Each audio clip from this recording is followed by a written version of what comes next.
ਨਾਲ telephone line ਤੇ ਜੁੜ ਚੁੱਕੀਆਂ ਨੇ ਮਨਜੀਤ ਕੌਰ ਜੀ। ਮਨਜੀਤ ਕੌਰ ਜੀ ਆਇਆਂ ਨੂੰ, ਸਤਿ ਸ੍ਰੀ ਅਕਾਲ ਜੀ। ਸਵਾਗਤ ਹੈ ਆਪ ਜੀ ਦਾ ਅੱਜ ਦੇ ਇਸ ਪ੍ਰੋਗਰਾਮ ਕਵੀ ਦਰਬਾਰ 'ਚ।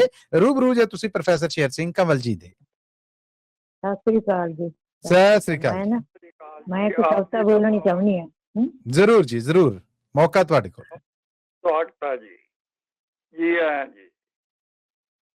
ਮੈਂ ਰੱਬ ਤੋਂ ਵਾਰੇ ਚਾਹਾਂ, ਨੇਕ ਬਣਾ ਨੇਕੀ ਫੈਲਾਵਾਂ।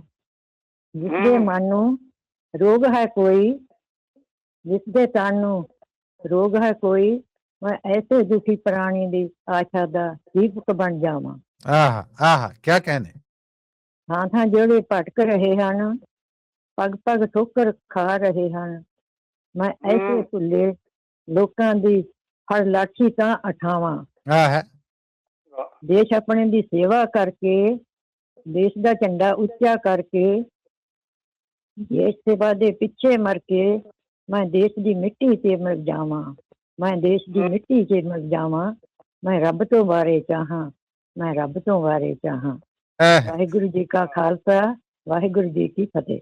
ਕਿਆ ਬਾਤ ਹੈ, ਬਹੁਤ ਸੋਹਣਾ, ਬਹੁਤ ਸੋਹਣਾ ਮਨਜੀਤ ਜੀ। ਆਉਂਦੇ ਜਾਂਦੇ ਰਿਹਾ ਕਰੋ। ਧੰਨਵਾਦ ਜੀ ਤੁਹਾਡਾ। ਛੋਟੀ ਜੀ ਮੇਰੀ ਹੋਰ ਮਾੜੀ ਜੀ ਕਵਿਤਾ ਜੀ, ਸੁਣਾ ਦਿਓ ਜੀ, ਸੁਣਾ ਦਿਓ।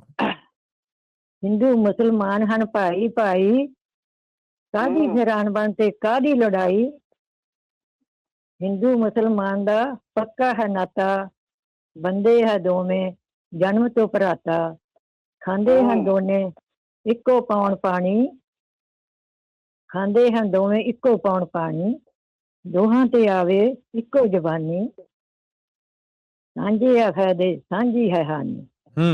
ਸਾਂਝੇ ਹੈ ਫਾਇਦੇ ਸਾਂਝੀ ਹੈ ਹਾਨੀ। ਵਾਹਿਗੁਰੂ ਜੀ ਕਾ ਖਾਲਸਾ, ਵਾਹਿਗੁਰੂ ਜੀ ਕੀ ਫਤਿਹ।